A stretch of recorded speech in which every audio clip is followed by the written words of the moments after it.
Let's talk about something that doesn't get enough airtime in entrepreneurship: the loneliness.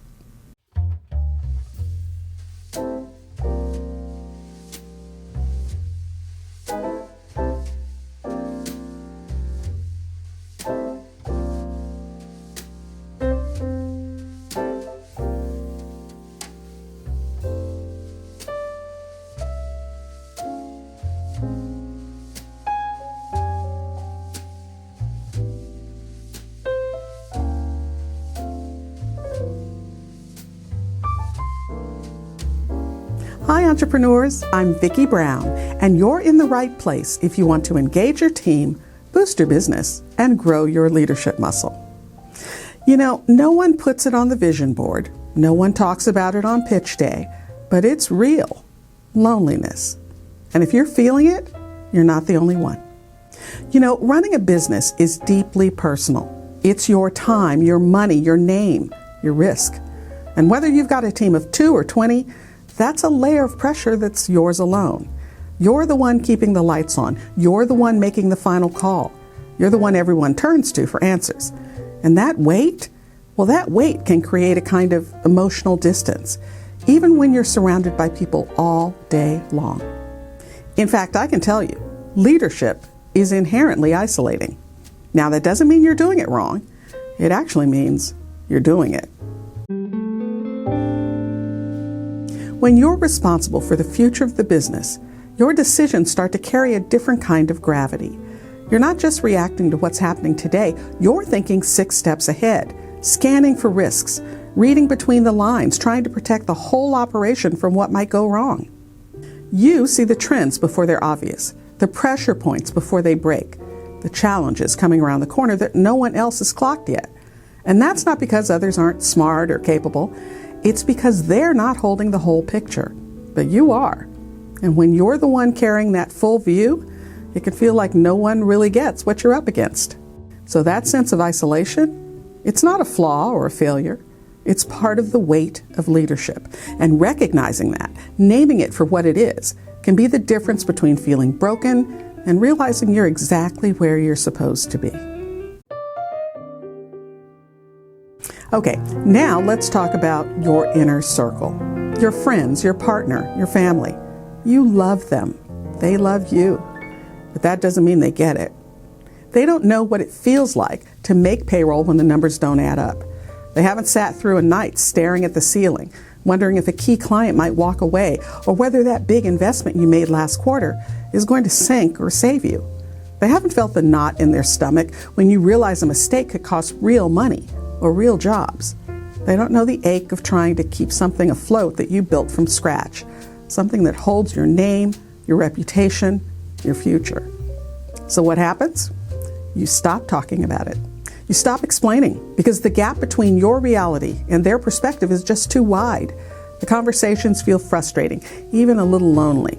So you nod, smile, say, "It's going fine," and keep it all to yourself. That's why it's so important to stop expecting deep emotional validation from people who simply don't live this entrepreneurial life. It doesn't mean they don't love you. It just means they don't have the context to truly understand what's on your shoulders. This isn't about cutting people out. It's about being honest about what they can and can't offer you.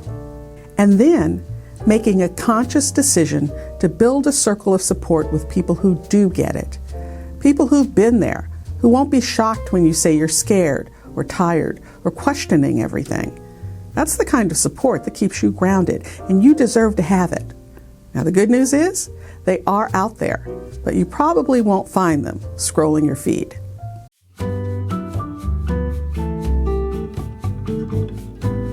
Comparison culture also has a way of making everything feel worse.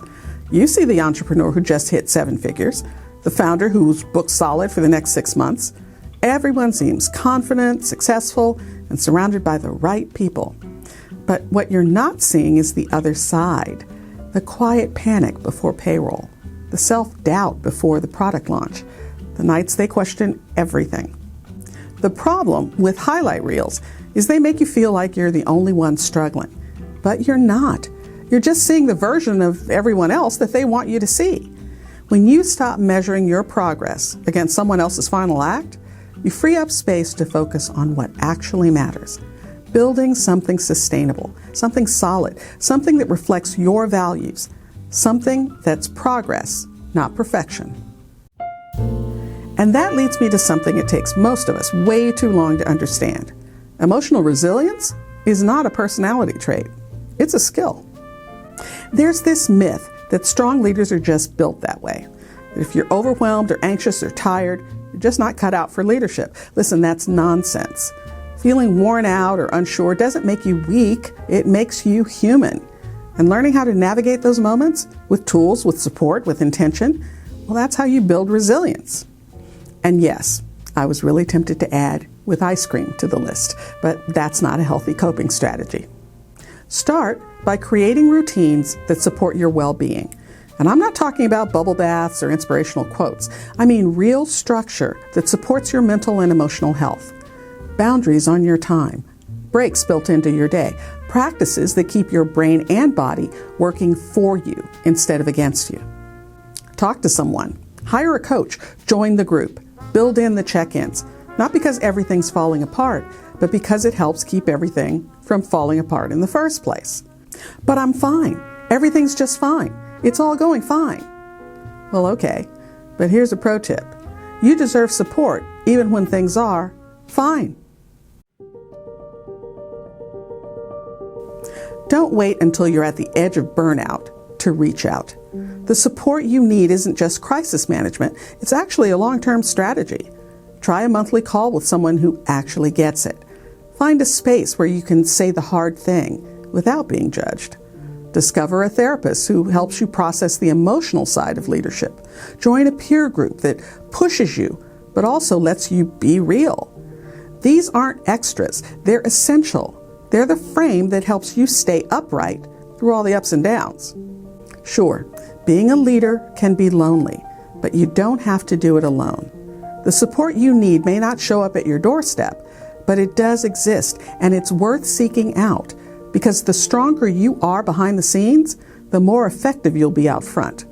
And that's what builds a business that lasts. If you found this information helpful, please subscribe and share. And remember, your inspired leadership is the secret sauce to having a high-performance team and a wildly successful business you'll love. I'll see you next time on Leader's Journey.